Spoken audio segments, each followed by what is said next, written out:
St. Thomas Aquinas, the great philosopher, once said, "Any law that uplifts human personality is just. Any law that degrades human personality is unjust." After long thought, my partner and I firmly believe that humans are not morally obliged to break unjust laws. When talking about abiding by the law, even if it is unjust, John Rawls, who wrote The Legal Obligation and the Duty of Fair Play, presents a good point. He says, a person has to decide in each case where he is in the minority, whether the nature of the statute is such that, given that it will get or has got a majority, he should oppose its being implemented, engage in civil disobedience, or take equivalent action.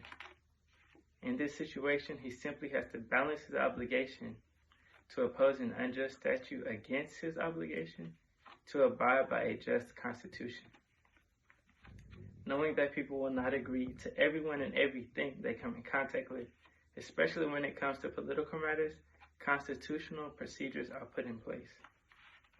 Because of these reasons, and that the minority is thought of when decisions are made, we think that any person is in fact morally obliged to follow the law, whether they think it's just or unjust.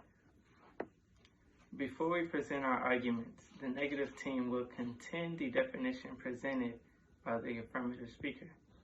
Our opposition proposed that humans have a moral obligation to break unjust laws. We contend that this definition is unrealistic and that in its place we should define the topic, humans are not obligated to break what they think is an unjust law.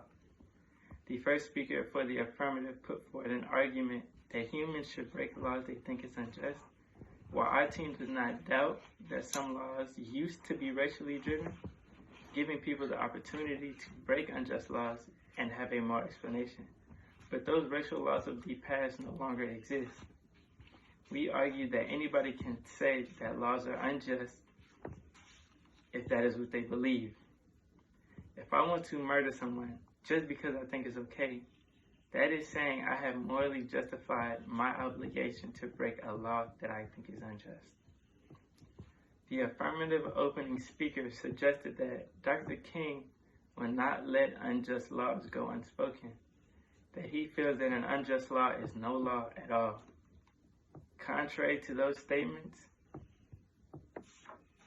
there are mishaps that come with their thoughts. Even though Dr. King was an idol and so outspoken, his moral obligation to break the laws led him to jail time then his death. Yes, his death may have been an extreme measure, but the law is what the majority decides, and they felt that they were just with the laws. Second, although Dr. King was a peaceful protester, this led others that followed him to do worse when breaking the law. What most people see as a moral obligation to break an unjust law comes with more and worse consequences than complying with an unjust law. In any person's best interest, it would be easier and more comfortable to comply with the unjust law rather than breaking it. In most cases, if not all the cases, the affirmative opener presented resulted in the person being put in a worse situation than they were before. We understand the frustration that people may have with laws they feel are unjust. That does not give them the moral obligation to break them. Laws are put in place to protect and better society. I will be arguing 2 points. First, I will be arguing the alternatives rather than breaking the unjust law. Secondly, the statistical outcomes behind unjust law breaking. Our second speaker will be arguing about the moral reason to obey the law and a coordination problem that exists when people feel that they are morally obligated to break the law and the consequences of doing so.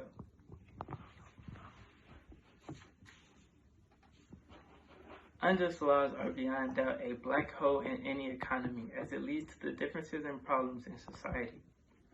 Worldwide, people have been through some types of unjust laws. The ones who break it suffer worse than the ones who merely comply. The United States of America is a democracy, and in a democracy, laws are made and passed by majority.